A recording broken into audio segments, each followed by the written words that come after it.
we're talking about the Constitution. Now in its 3.5 year since being implemented, a lot of questions are being asked. And the one question I'm asking is, has anybody out there actually read the Constitution? More importantly, have our elected leaders read the Constitution? Governors being impeached, they rush to court, they get reinstated, and there's a whole hula-baloo. Another governor gets impeached, he rushes to court, and people are wondering, does the Constitution provide too many freedoms? Or maybe we just don't understand the fine print. Well, here to try and help us understand that fine print is the man who was tasked with leading a team to implement the Constitution. It's called the Constitution Implementation Committee, the CIC. He is Charles Nyachae. He's been traveling the country, length and breadth, trying to hammer out the Constitution. Is he being successful, or does he need to find a new job? Charles Nyachae, welcome to the show. Thanks, Jeff. You're on Twitter, so we're going to say at Charles Nyachae is your Twitter handle, at Koinange Jeff, the hashtag JKL. Please tweet in questions, comments, thoughts, because this Constitution is about you and me and 42 million of us Kenyans. Chairman, honestly, have people read this Constitution? Because I look at the headlines any given day, and people are rushing to court. People are rushing to question some clause, some subclause, some article in the Constitution. Have people read it honestly? Well, Jeff, I think, first of all, I think people have read the Constitution, at least the people that you're talking about, especially those who are occupying offices that are created by the Constitution, the state officers, public officers, and so on, and quite a number of the people of Kenya as well. I think people have read the Constitution, but I think the issues that you're alluding to fall into a couple of categories. One, like every other constitution, it is to be expected that there will be genuine issues of interpretation. And that is why the Constitution provides a mechanism for interpretation. That's why the Constitution provides a forum for interpretation. That is why the High Court and the appellate process, there is a provision for interpreting the Constitution. But are these teething problems? Is that what you're alluding to? That's one category. Now, there's another category where people understand very well what the Constitution says, because there are many provisions in the Constitution which are very clear, and without meaning to sound like I am insulting anybody, really anybody can understand it. For example, I'll give you an example of Article 230, which establishes the Salaries and Remuneration Commission, when it says that the salaries and benefits of all state officers shall be set by the Salaries and Remuneration Commission. And then the Constitution, again,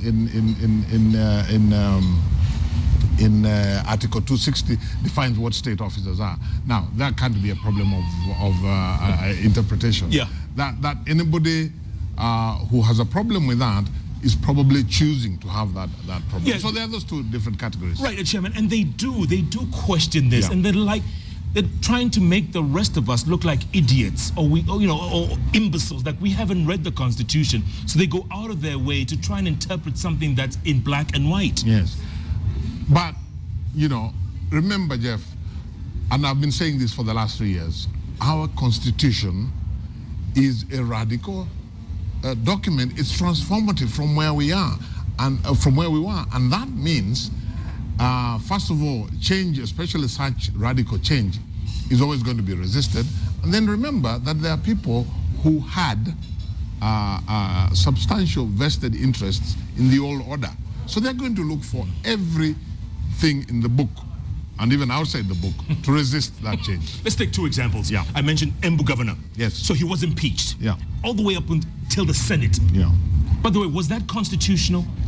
The process of impeachment is okay. That is constitutional. The only issue that we had, which is an issue of the facts in the circumstances, was the issue of whether or not there was a court order which was served in the first instance on the County Assembly of Embu and subsequently on the Senate. Those are facts that can be determined one way or the other. But otherwise, the process of impeachment is a process that is provided for in the Constitution. So to that extent, there would be nothing wrong with it. And remember, there are processes which are essentially political processes, but the Constitution provides a constitutional and legal method to carry out that political process. For example, impeachment is a political act, but of course you must do it in accordance with the Constitution. Why wasn't the deputy governor automatically put in that position of governor then?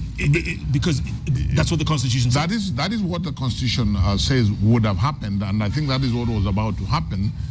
But the court, in its wisdom, when the former governor Wambora went to court subsequent to the impeachment, the court gave an order whose effect was, one, they did not reinstate Wambora, so he stands impeached as we speak. But on the other hand, because they are still hearing the case, they stopped the process of the deputy governor being sworn in and becoming governor, just in case the court reverses the impeachment process. So basically, what they were doing was covering their behinds, if you will. Yes, because otherwise you would get into a very awkward scenario where you have two governors. Yes, which is obviously an undesirable scenario. So the court has yet to rule on the substance. On the substance, yes, which is that court order to the county assembly. So right now there is no governor in Embu because Wambora stands impeached. The lady who's the deputy governor cannot be sworn in as governor, so she's acting by virtue of being deputy governor. Yeah. Does he have any authority over his office? He's impeached. As things stand at the moment, unless the court reverses that, he's a former governor. Yeah. Okay, Meru. That went through the courts, right? And they ruled that he's out. But he rushed to court. Munya rushed to court. Jeff, it's his right to go to court. I personally am a little, shall I say, skeptical about, because my understanding of the Supreme Court, really it would intervene on points of law. Election petitions are essentially around facts. So I don't know, but I mean, it's his right to go to the Supreme Court.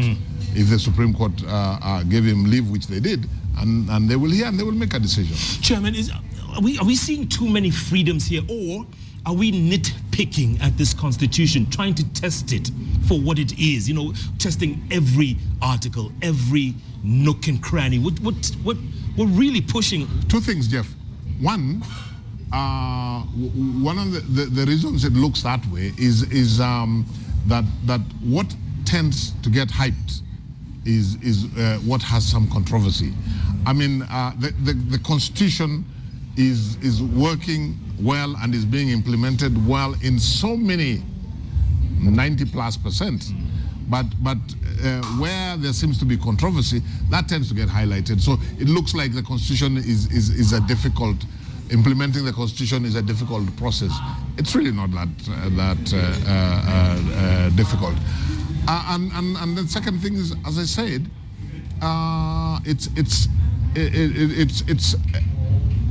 the change that is required to implement the Constitution is radical change. Therefore, it's going to be that process of change, the process of transition was always going to be difficult anyway. And then, add on top of that, the vested interests, the historical interests that some people have in resisting change, in maintaining the status quo, then you have the problems that we are seeing. Chairman, you've traveled around the country. A couple of times I've tried to call you in Marsabit, Yes. you're in Garissa, you're places where the coverage is very, very infrequent. When you talk to people, and a lot of people have voiced their opinion saying, I voted no for that Constitution. This is why I voted no for the Constitution. This Constitution was never going to work. Are you getting that out there? No. I get two very interesting views or responses. One, people say to me in a very general, yet you can see it's coming from the heart. They say to me, tuchungie katiba yetu. Meaning, that tells me that by and large, they may not know every single provision in that constitution, but by and large, they own that document and they want that document implemented in the manner that it had been intended. But again, especially in the context of devolution, you do get people expressing concern that devolution is not or has not delivered to them what they were expecting. And I attribute this to two things or three things. One is the high expectations. Two is the inevitable challenges of transition. And three, I have to say, Jeff, that and I'm a great supporter of, I'm a passionate supporter of devolution. But I have to say that the first lot of devolved governments, the county governments, the governors in particular, they have not done themselves in a lot of credit in many ways in terms of the impression that they have created. Yeah. So that you find a scenario where Wanjiko out there, yeah, or Atieno, their perception of devolution, yeah, what they have seen so far comes across as negative. I mean, and if all that Atieno knows about devolution is that there is somebody with who drives around with 10 vehicles and a police siren and a lot of bodyguards and so on, and that person also occasionally makes Atieno's life miserable because they impose charges which she's not used to paying, levies and so on, she's going to have a negative view of devolution. And then when we stand up or speak out against these people, the governors or the leaders in the counties, they say, look, the budget we're working on was approved by the old administration. The transitional government approved this. So when you people are saying that we are spending, it's not our spending. That spending started the other year. Is that justifiable? I think there is some truth in that because they've only been through one budget cycle.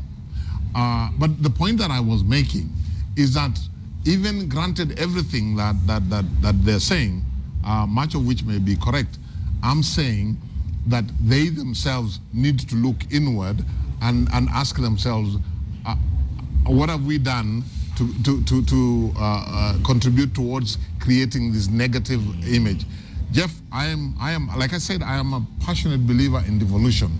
Today, I would be very uncomfortable if somebody told me that we were going to go for a referendum about devolution because Wanjiko is restless and is restless partly because of the inevitable challenges of devolution, but also because of the impression that has been created. And I have been telling my friends who are governors and their governments for the last 1 year, I have been referring them to the book of Exodus in the Bible, when God and Moses went to a lot of trouble to get these people out of Egypt.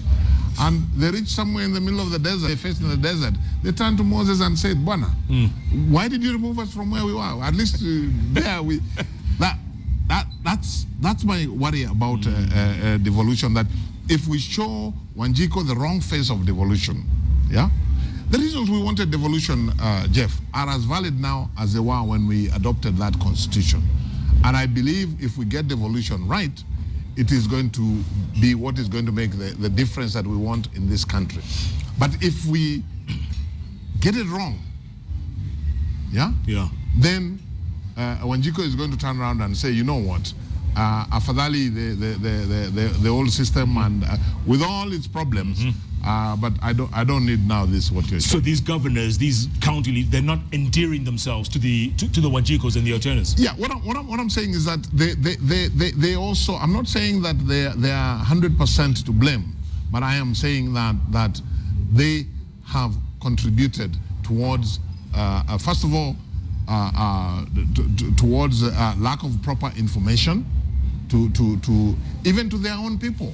And I keep telling them, for example, when the people in a particular county wake up one morning and find that you have imposed levies or some charge on things that are fundamental to their everyday life, like chicken, for example, I think in one of the western counties, and they didn't know about it because you did not even involve them.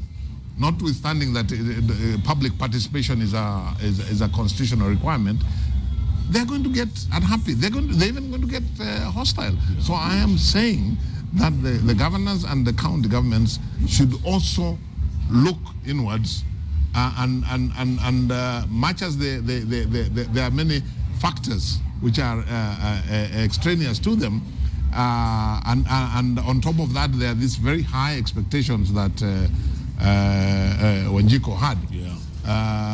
Despite all that, at least the governors should do that which they need to do in terms of the impression they create, in terms of the flow of information, in terms of demonstration of what the priorities are, generally showing Wanjiku that you know what. You are right when you voted in devolution, because it's going to change your life. This may not happen overnight, but look, this is what we are doing to get where we want to get. Come 2017, do you see at least half the governors not returning, being voted out? Well, you know, I don't have a crystal ball, Jeff, but in the nature of politics, I mean, I don't know. I mean, in other elective positions like members of parliament, I think we normally have been dealing with a 60+% turnover rate. Yeah. I dare say that the percentage, for the reasons that I have given, I dare say that the percentage in respect of the first governors will be higher than that. That's not to say, Jeff, there is a sense in which that was always going to be the case, because as the first group, there were going to be those challenges anyway. They were never going to meet the expectations anyway. Now, on top of that, they've also added their own problems to that, and therefore, if I was a betting man, I will be surprised if 20% of them come back. Yes, yeah, and maybe that's why they're getting their flags removed. If the president assents to their bill, I can see them complaining. They're probably going to go to court for that. They probably will. I want to talk about that after the break, Chairman. Okay. And also, moving forward, is it too early, 3.5 years later, is it too early for amendments? We'll talk about referendums, we'll talk about amendments to the Constitution. Is it too early to look for that? Think about it. Think about it. Right. And we're going to be joined by KK himself. Right. He's coming up, and he knows the Constitution just like you do. He does indeed, he does. All right. Chairman of the Constitutional Implementation Committee, CIC, Charles Nyachae, talking about the Constitution and what it actually means at the end of the day. Are we abusing this piece of paper? Are we pushing it? Are we going too far? It's only been 3.5 years and only 1 year since devolution kicked in. Maybe these are just the early days, as the chairman says, of the Constitution. We're going to take a break, come back. We'll be joined by Koinange, who knows his Constitution back to front, front to back. Let's tackle it in the only way we know how. We are back in a moment. Welcome back to Jeff Koinange live from the Terrace restaurant of the Intercontinental Hotel. We are talking about the Constitution, a piece of paper that we promulgated on August the 27th, 2010. 3.5 years later, a lot of questions are being asked about this Constitution and whether we did the right thing. The chairman of the Constitution Implementation Committee, Charles Nyachae, thinks we did and insists we did. Joining us now, also, Koinange, a man who knows the Constitution back to front, front to back, and he's working on his PhD as we speak. He may not want you to know about it, but he is. How about that? KK, welcome to the show. Thank you, We're going to call you Dr. KK one of these days. No way. Leave it out. But honestly, this is a Constitution you studied back to front, and you impressed me with you know every clause, every chapter, every subclause, everything. So, in your opinion, KK, did we do the right thing on that August morning in 2010? And it's your opinion. Was it the right thing? Because a lot of people are thinking 3.5 years later that maybe that no vote should have been stronger. Maybe we shouldn't have voted this constitution in. Your thoughts? I think the alternative would have been too ghastly to contemplate. What we did as a nation in 2010 was the right decision. There was always going to be hiccups as far as the implementation of anything new is concerned. And we are learning lessons as far as I'm concerned. But I think the wisdom and the idealism of having passed that constitution, to me, it is no second guess. Despite the hiccups, despite the teething problems. Despite the hiccups, it's the best thing that happened. This country is 10 times better off with that new constitution. We can make adjustment here and there, but I think we are on the right course. Chairman, can I allude to the president a little bit here, the executive? Because was this constitution deliberately made the way it is to give the president less powers? Because when people rush to court, when people, wave the judiciary flag, the president seems like a man with one hand tied behind his back. Let me just say one thing before I answer that, with your permission, Jeff. In addition to what KK had said, anybody who voted yes in August of 2010 and now thinks they should have voted no should remember, voting no would have meant you're voting against the Bill of Rights, you're voting against land reform, you're voting against police reform, you're voting against introduction of leadership and integrity principles into the Constitution, you're voting against the reform of public financial management. You would be voting against all those. But there are those, if I beg to differ, who will say, this chapter 6, leadership and integrity, yeah, that one was thrown out the window a long time ago because half the people serving us. You see, that actually is the whole point, that our challenge is a challenge of implementation, not a problem with the Constitution. It's a challenge of implementation, and it was always going to be there. The challenge, I keep telling you, Jeff, that there are people who had a vested and still have a vested interest in the status quo as was, and therefore they will do everything to make this Constitution not work, or to try and regress to where we were coming from. Let me answer your question about the president. It's not so much about the president. You see, remember the historical context in which we promulgated the Constitution. It was about accountable government. It was about the redistribution of powers and functions of government necessarily, because in the old constitutional order we had a hugely powerful president, and those powers had been accumulated over the years. Necessarily, in terms of the three arms of government, the greatest loser in the redistribution of powers and functions under this constitutional order was going to be the executive headed by the president. Do you agree, KK? I think, to me, we have to look at it from the context of the burden on the president. I think, to me, the way the structure of the Constitution was done made the president have a breathing space. You see, everything used to be the president has to deliver this, has to do this, has to do that. Today, with the role of governors, a lot of that pressure on the president has been put at the back burner. Let the governors deal with it. We used to have delegations to the State House as a matter of course every day. Now those delegations can no longer be seen in the State House. And to me, if I was the president 2013, I would say thank God that we have this Constitution, because there is less pressure on the president as opposed to when he was going to be the imperial president we had during Kenyatta and Moi. So for me, I think, as Charles says, if we implement this Constitution properly, I'll tell you one thing, we'll be better off. But let me put it this way. Fundamentally, we need to understand what is this Constitution from the preamble all the way to the 18th chapter. That is very, very important.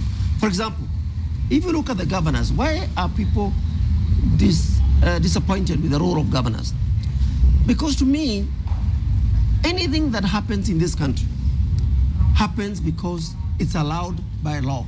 If it is not allowed by the law, then you will find people saying there is an abuse of office. That word abuse of office, it means you are not operating within the law. That's what it means. Secondly, when you look at the governor, first of all, do they understand how many laws govern governors? Let me put it this way. We have something called Urban Areas and Cities Act. We have Intergovernmental Relations Act. We have a Transition to County Government Act. We have National Government Coordination Act. We have Intergovernmental Relations Act. We have Financial Management Act. We have Public Procurement and Disposal Act. We have something like even the CRC. We have even something like Commission for Allocation of Revenue. Now, governors must understand all those things, but more importantly, in my opinion, is to understand one thing. The constitution that we have today makes governors consult with the public. Public participation is now a principle that is so important. If a governor wants to raise any revenue or wants to do anything of that nature, he needs to engage in what you can call town hall meetings. Baraza. Baraza. But that's what the chairman was saying, because Yes. he says there's a disconnect. Yes. When Jiko's not happy Yes. about the way her governor is behaving. Because you need to explain to the people what you want to do. And I think, to me, the way I see, we are having a very serious problem of delayed syndrome. I was elected as a governor. I can do as I wish. No, it's no longer that paradigm. We must change. You are elected as a servant of the people, and therefore you must consult them, to engage with them, to ask them, if you want me to do this road, if you want me to do this and that, it calls for revenue. What I'm receiving from the national government is this much. There is a deficit. How do we bridge the deficit? It's we, the people of this county, that have to do that. And governors didn't understand that going in, Chairman, for the most part, did they? Yeah. Well, I think they didn't. First of all, they probably didn't stop to think through that themselves. As KK says, you know, if people understand, the people, the governed, you know, first of all, are involved in the process of deciding that they are going to pay for burial space in Kiambu. If they're involved in that process, first of all, and secondly, if they're put in a situation where they are able to relate the levies or charges that are being required of them on the one hand, and the services on the other hand, then it will be a much easier ride for the governors. Yeah. But you see, like I said, why I was saying the governors have contributed to this problem is that they came on board and proceeded in a manner that seemed to focus more about themselves and their positions as governors, rather than delivery of service, which is what really any government is all about. And that is why I still maintain that, apart from being a breach of the law, it was a major mistake to do this big bang transfer of these functions, and quite clearly the counties were not ready for them. Yeah, absolutely. And therefore, you know, you end up with the disgruntled public. Yeah. KK, which brings me to my next point. And the point is, 3.5 years later, and I was telling the chairman before the break, 3.5 years later, is it too soon for an amendment? And by an amendment, meaning a referendum to cut the counties down from 47 down to 10. First of all, before I respond to that question, let me support and agree with Charles here about the transition to Devolved Government Act. there is a transitional authority. That transitional authority had 2 terms. The first term was post the Constitution, and I think they came into power in 2011 or 2012, September, up to March 4th, when the new government under the new Constitution came into power.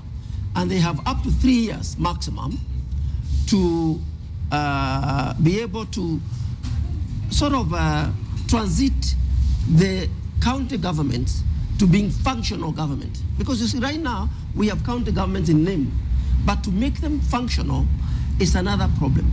Now, the authority, in my opinion, the transitional authority, was supposed to deal with helping the county governments sort of get into the functions of running the county government. Now, I saw the chairman making a complaint that somehow he has been stopped by the national government from doing his work, and that's something that needs to be looked at.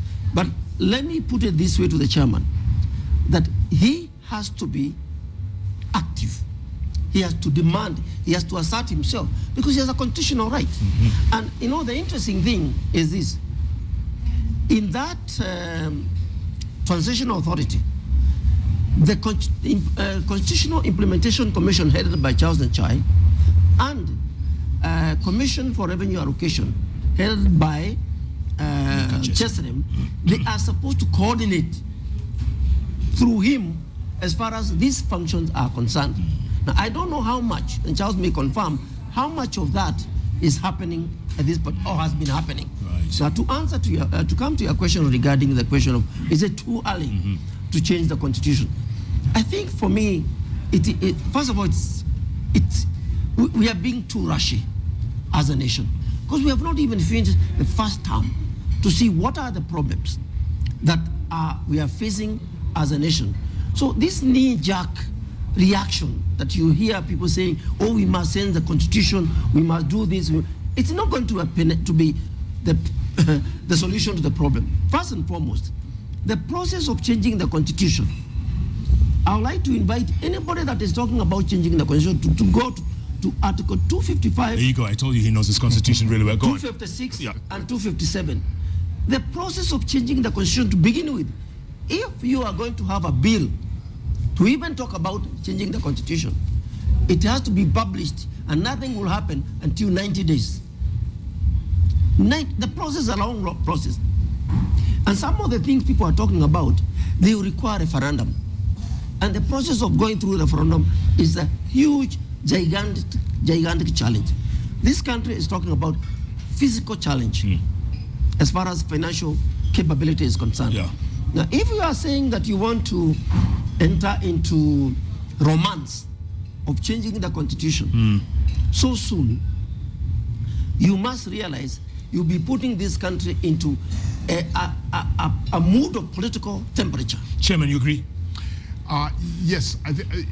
First of all, of course, the Constitution contemplates amendments to it. Yes. That room for amendment. Yeah. That's why we have the provisions in the Constitution that deal with that. But you see, in practice, if we are going to talk about amending the Constitution, and we are going to have a rational discussion about this, are we really serious when we are talking about amending the Constitution when we have not even, because I am not convinced that as a country we have done everything possible to try and implement the Constitution as contemplated. Leave aside the fact that we have not completed the 5-year implementation period. Even, you see, if up to this point there were things that we had tried our best and they were not working, then I would not be so much against the implementation. But I think our energies should be, about the amendments, our energies should be focused on making sure that the Constitution is fully implemented. If we do that, and we then look at it and say, you know what, despite our best efforts and despite implementing this constitution, this is not working, this is not working, the other thing is not working. But now, as Koinange says, every time you have a challenge, many of them created by ourselves in implementing the constitution, the knee-jerk reaction is to say, let us amend. And we are talking about amending a constitution, by the way, when we have not even reached a stage of attempting to implement those aspects of the constitution, like Article 43 on the socioeconomic rights, which would which would have the greatest impact if properly implemented on Wanjiko's life. We haven't even attempted. We don't even have a blueprint about implementation of Article 43. And then the other thing, the issues that we are talking about, many of them, I think, are based on fiction. Like, of course, the wage bill is a problem, but to say that the wage bill is a problem because of the constitution, that's fiction. Yeah. And even right now, the Salaries and Remuneration Commission is out there collecting views. I'm not sure the basis on which they are collecting views, because what information has the public have so that it can inform the views that they are going to give. I mean, for example, most people do not know, if you removed all the state offices that are created by the Constitution of Kenya 2010, remove them all today, you will reduce the public wage bill by less than 5%. Now, are we serious? And then the other thing, Jeff, we've also got to be serious as Kenyans. It's very easy for Kenyans to stand up political platforms and say we want to reduce the number of counties. Probably very desirable to reduce the number of constituencies as well. But how serious are we about that? Which are the first two counties which are going to agree to be merged? Good point. And also, you said removing state offices, which is another suggestion, as well as all nominated those are state officers. Also. The whole lot of them. Remove the whole lot of them, including ourselves, everybody. Remove the whole lot. Just saves 5%. It saves less than 5%. So the question is, we have a wage bill problem. Yeah? Of course, the wage bill problem, and Koinange understands these issues better than me, the wage bill problem is only part of the problem, of the bigger problem of public financial management. Now, the public financial management, there are many other issues we need to address: corruption, the general management of public finance and so on. And when you come to the issue of the wage bill, we need to have an honest conversation. Is it about the amount of money that a few people are paid, or is it maybe about a bloated public service? Who is going to take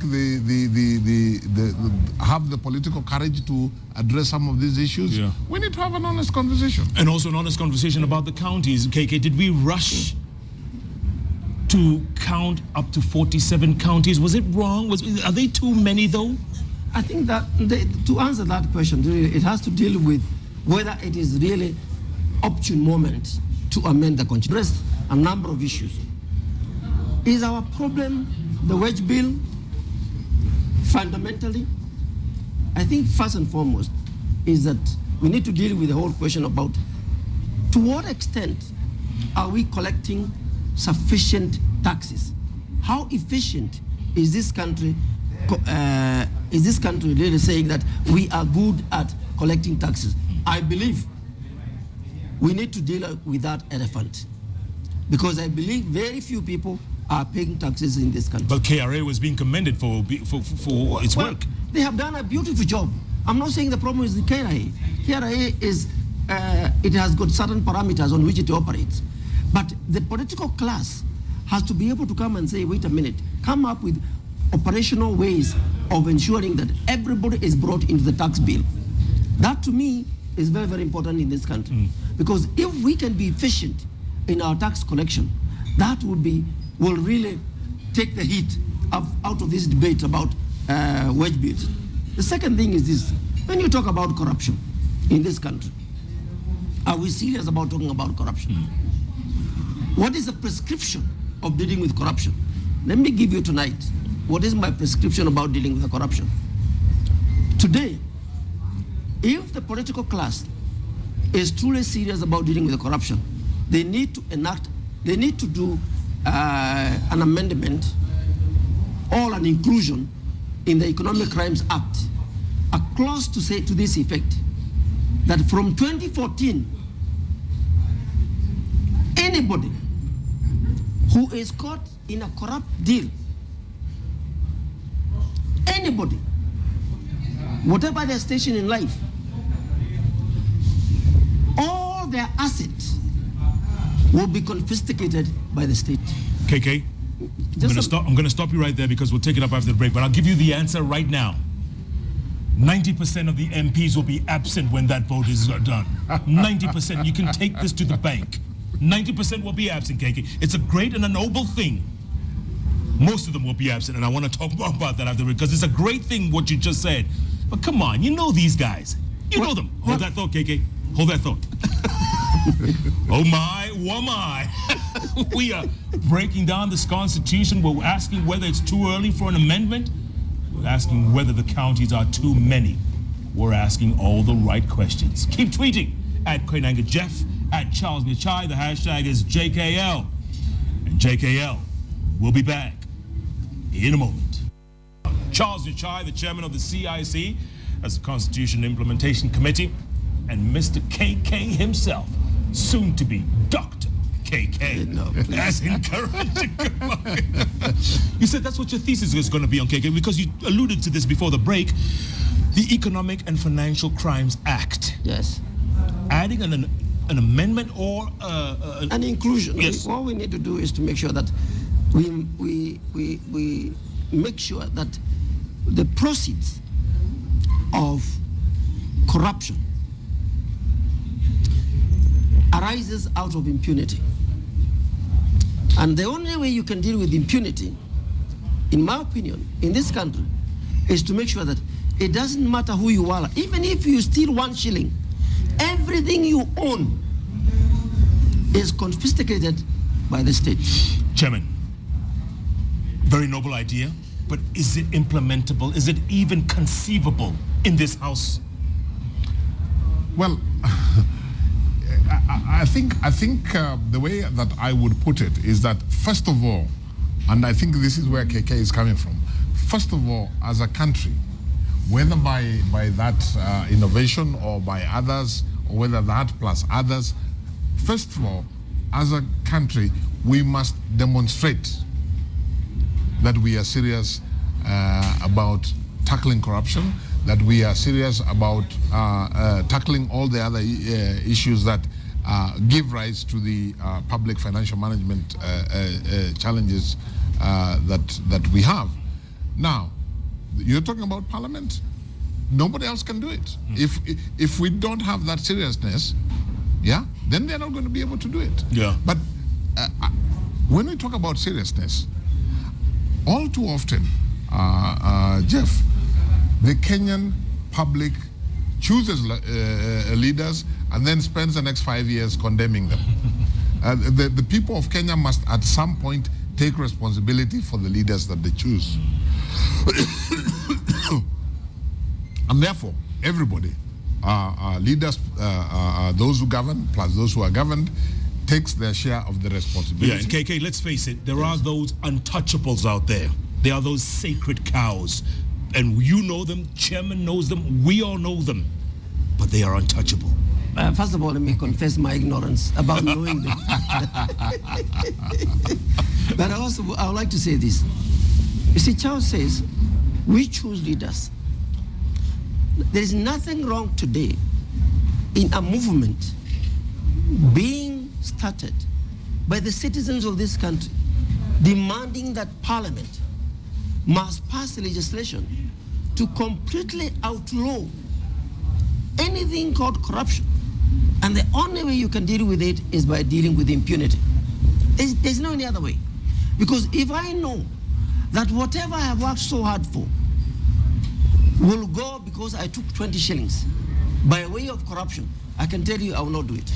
Don't you also need like a Lee Kuan Yew, a benevolent dictator to drive this? Not just the legislature, but you need a benevolent dictator. You see, let me tell you, today, for example, Jubilee government has got the requisite majority to be able to pass any piece of legislation. And this is not a constitutional amendment where you need 3/4.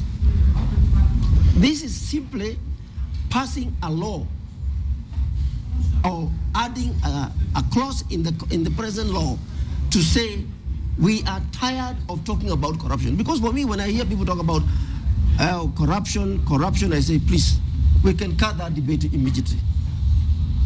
And that will make sure that nobody is going to be willing to risk. And this is not only public officers, everybody, including those in private sector. If we are caught,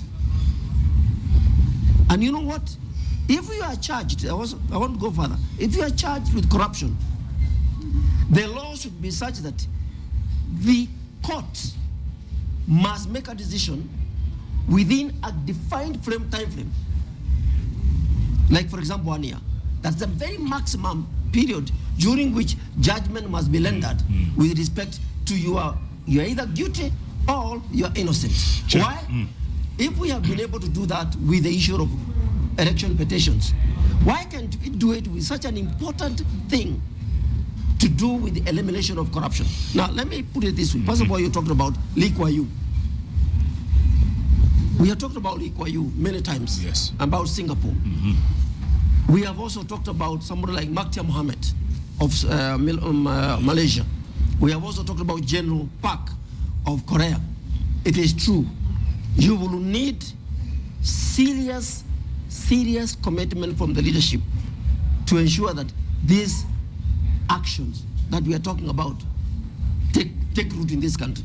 But anybody to me is talking about corruption that we have been talking over and over and over and over. And let me tell you, Jeff, I have done a research on corruption in this country.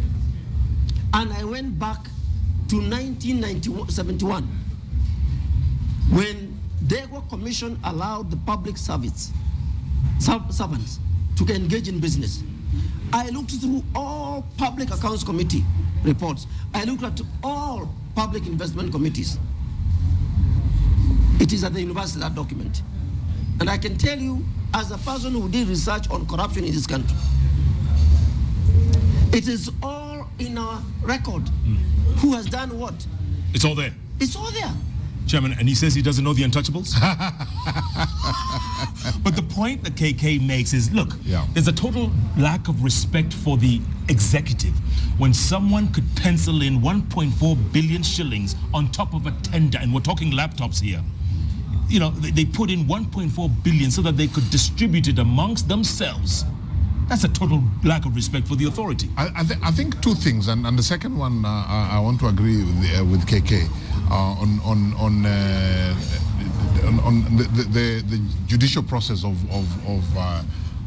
dealing with corruption and economic crimes. But I still insist, that we are going nowhere in terms of attacking corruption, in terms of attacking economic crimes, in terms of changing our approach to public financial management. We are going nowhere unless we can demonstrate a commitment as a country. And part of the demonstration of that commitment is the leaders that we elect. And that is why, you know, why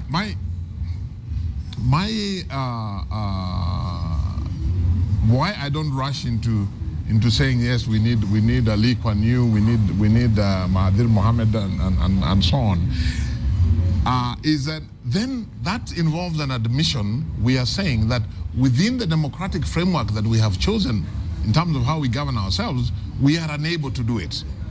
Therefore, we need a benevolent dictator to force us to do it, so to speak. Jeff, that's one hell of an admission. I'm not ready. I'm not sure that I am ready as a Kenyan to admit that. Yeah. Good point. KK, have we failed this constitutional?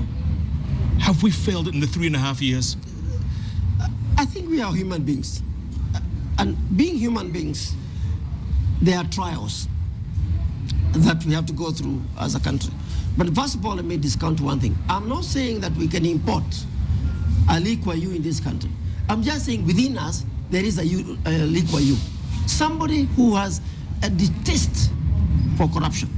That's one thing that to me, I believe we can do it in this country. Because it is an animal that is killing people in this country. I'll give you an example. And this is very surprising. We have CDF Act. Charles and I agree it is completely unconstitutional. And why do I say it is unconstitutional? On 26th of July, Wednesday, 2006, I took time off to analyze the CDF Act. And I said it is the next frontier of corruption in this country. Now, in 2010, I said, oh, we no longer will have CDF. So it wouldn't be a problem. It will not be a problem. But we have gone ahead and we have given the members of parliament the CDF. Yep. To me, it's unconstitutional. And I'll tell you why. If anybody, and I'm looking forward, and I hope, Mr. Auditor General, you will have a department in your own office to address the issue of CDF. Because if there is money that is totally being misused, I can tell you CDF, and if anybody wants a record, I'll give him the record. Now, why do I say CDF is unconstitutional? We have what we call the doctrine of separation of powers. We have the executive branch of government that is supposed to implement government policies of the country. We have the judiciary that is supposed to now come and become the impartial arbiter of disputes in this country. And we have members of parliament whose role is to make laws. But we have CDF Act. What does that CDF do? CDF Act is under the supervision and direction of members of parliament. What is the problem? The problem is this. Every public resource is supposed to be audited by the Director General, by the Auditor General. And the report of the Auditor General is supposed to be the one that forms what we call Public Accounts Committee. Now, members of parliament, they are audited by the Auditor General. And assuming there are compromises taking place as far as utilization, use and misuse of that fund is concerned, it will constitute the report of the Auditor General. Jeff, when that report comes before the members of parliament and they are the culprits, how will they be able to indict themselves as far as that report is concerned? Conflict right there. It is not possible for them to do that. So Kenyans are very excited by form, but no substance as far as that issue is concerned. We have formed a county government. The governors are the ones that should be able to be responsible of execution of development agenda at the counties. That fund, in my opinion, should go to the county government. Yeah. And the members of parliament is to provide an oversight responsibility. Yeah, but the that's what they're supposed to do. That. But Chairman, the governors are too busy flying flags and increasing their security detail, and you know this, that, the other. I think, Jeff, we two things. One, we exaggerate the priorities of the governors. I was the first to say that you know they really need to get those priorities right. But I think the fact that governors also in beyond the transition period need to one, remember they are all subject to the all the laws that Koinange referred to, the public finance management laws, the procurement laws, and all those, and they're subject to oversight of Parliament, and in addition to their own county assemblies, and essentially they are accountable. I think the point Koinange is making is that, we have checks and balances in the system of government that we have chosen, and he has set out very clearly what the checks and balances here are, and you cannot implement and then oversight or audit your own. I mean, it's makes no sense. It makes no sense. Bottom line, we have little time left, but you can answer this in as few words as you can. But are we making a mockery of this Constitution? No.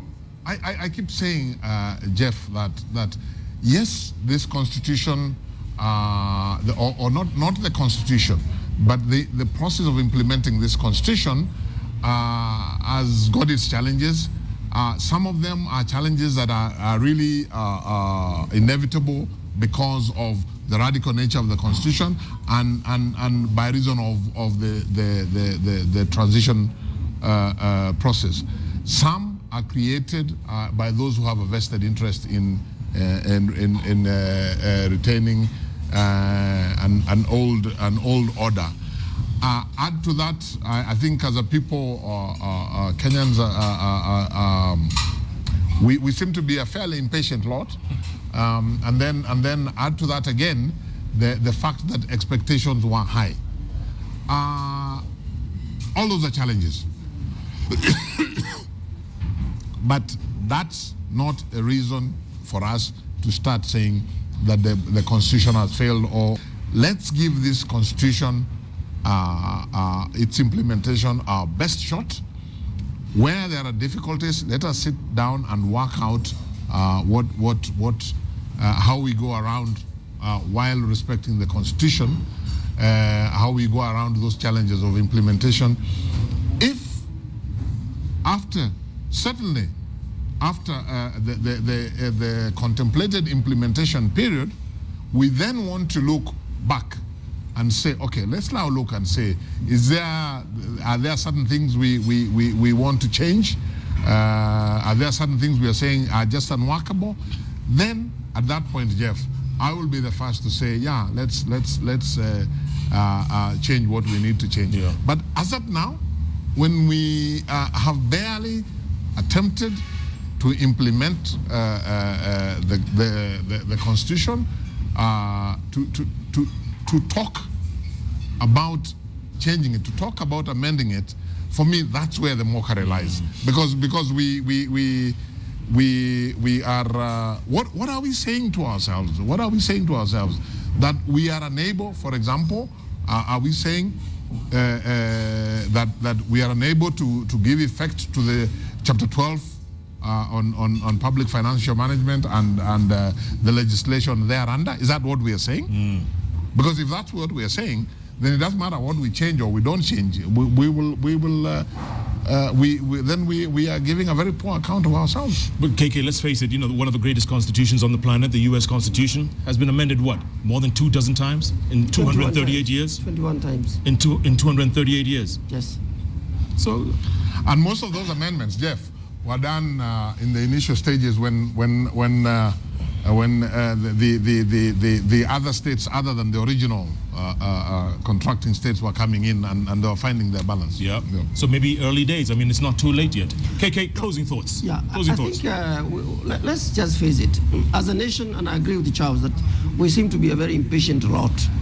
My invitation to the leadership in this country, and I'm talking about from the members of the county assembly to the cabinets of the governors, to the governors, to the senators, to the members of the National Assembly, to the women representative, all the way to the chief executive of this country. We need to be sober. We need to sit down and try to understand this Constitution and its totality, the principles involving governing this Constitution. And if we do that and we are honest with ourselves, I think we have a Constitution that, yes, nothing is not amendable, nothing that we cannot amend, but you have to give yourself enough time. It's like giving birth to a child. And this child, another child walked in 9 months, Your child walked in 12 months, another one walked at 15 months, another one talked when too early, the other one doesn't talk, and then you start ranting. You start making noise about why did God give me this kind of a child? Why did you? No. As a nation, we need to have the sobriety. Gentlemen, thank you so much. That's the Constitution Implementation Committee Chairman, Charles Nyachae, and constitutional lawyer, Koinange Kabage. The candid conversation about debunking the Constitution. I hope you've learned as much as I have, because this Constitution needs all of us on board to get to understand it and appreciate it. Tomorrow night, yet another guest right here on Jeff Koinange Live. Keep watching the New Times. Spread the word, 10 p.m. right here on Kenya's television network. Thanks again for watching. Good night and good luck.